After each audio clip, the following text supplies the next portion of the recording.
गरीब घर का बेटा जो आईपीएस बन गया, 12वीं तक नकल करके पास होने वाला लड़का जो आईपीएस बन गया, चंबल का लड़का आईपीएस बन गया, आटे की चक्की में काम करके लड़का आईपीएस बन गया। समझ तो गए होंगे किस लड़के की और किस फिल्म की बात हो रही है।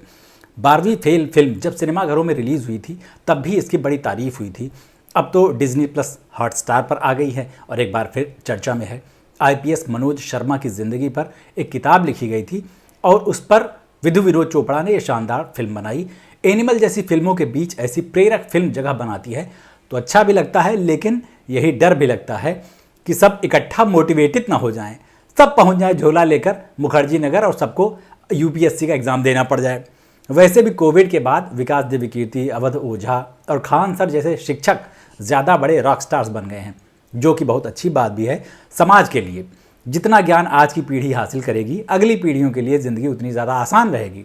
लेकिन बेहतर यह होगा कि इन शिक्षकों का मोटिवेशन और ज्ञान सिर्फ यूपीएससी तक इस्तेमाल करने वाले न बन जाएं और 12th फेल देखकर सब आटा चक्की में काम करने और आईपीएस बनने का सपना न देखने लगें। असल में फिल्म देखते समय हर आदमी अपने को हीरो की जगह पर रखता है। उसके साथ ज्यादती होती है तो हिया करेजे पर लगता है।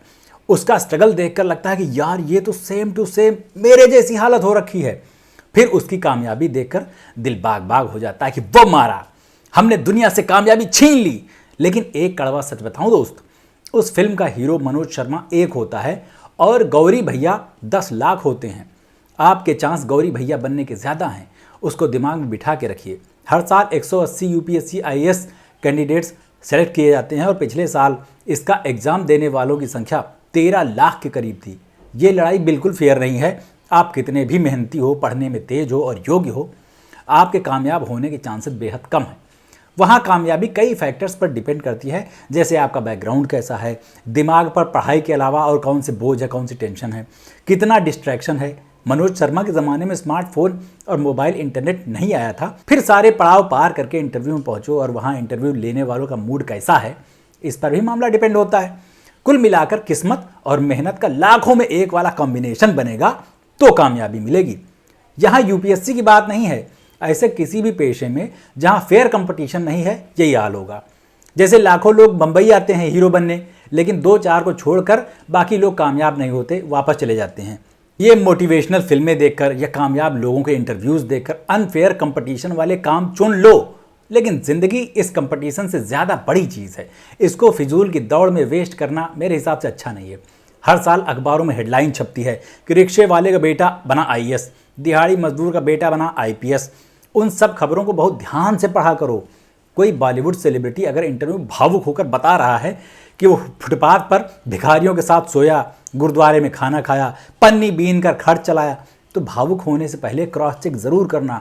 आधे से ज़्यादा कहानियाँ झूठ होती हैं या फिर उसके बैकग्राउंड के सच को बारीकी से छिपा लिया गया होता है।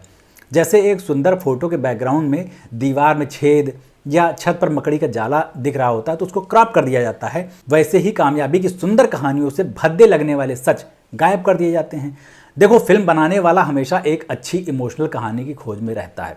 उसका पहला लक्ष्य होता है पैसा कमाना और दूसरा लक्ष्य होता है अच्छे काम की तारीफ पाना। जितना ज़्यादा पब्लिक इमोशनल होगी, जितने आंसू बहेंगे, उतना ही पैसा बरसेगा बॉक्स ऑफिस पर। 12वीं फेल दोनों मामले में बैलेंस्ड रही, मतलब अंधाधुंध कमाई तो नहीं हुई लेकिन तारीफें खूब मिली।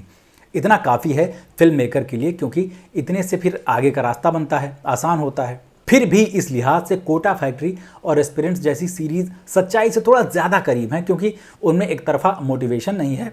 मेरा मन ये है कि कोई फिल्मकार गौरी भैया या ऐसे फेल हो चुके लोगों की कहानी पर भी फिल्म बनाए, जो गांव लौट के खेती करने लगे या पान की दुकान खोल ली। वो फिल्म चलेगी नहीं क्योंकि इमोशनल एंगल नहीं होगा, लेकिन असली संघर्ष ज़रूर पता चल जाएगा। सबको मोटिवेशन चाहिए, कामयाबी चाहिए और सबको श्रद्धा जैसी लड़की भी चाहिए जो हर हाल में लॉयल रहे। भैया, उसके लिए चक्की में काम भी करना पड़ेगा ना, उसके बाद भी गारंटी नहीं है कि श्रद्धा मिलेगी। देखो, ज़िंदगी और दुनिया बहुत क्रूर है। अगर उसको अपने सपने के छोटे से मैदान में खेलते रहोगे, कैनवास बड़ा करो तो शायद ज़िंदगी की पेंटिंग थोड़ी अच्छी बन जाए। हर किसी की किस्मत में न श्रद्धा आती है न आईपीएस की नौकरी। ये बात याद रखना बहुत ज़रूरी है प्रैक्टिकल लाइफ में। नहीं तो आदमी ज़िंदगी से भले न हारे, लेकिन सारी ज़िंदगी गिल्ट में और अफसोस में जीता रहता है कि यार यूँ होता तो क्या होता। क्या कहना आपके इस वीडियो के बारे में कमेंट करके बताना ज़रूर। अच्छा लगा हो तो लाइक कर देना और मेरे यूट्यूब चैनल को सब्सक्राइब कर लो। फेसबुक पर, इंस्टा पर, एक्स पर सब जगह फॉलो कर लो। अभी चलते हैं, लौट के मिलते हैं। नमस्ते।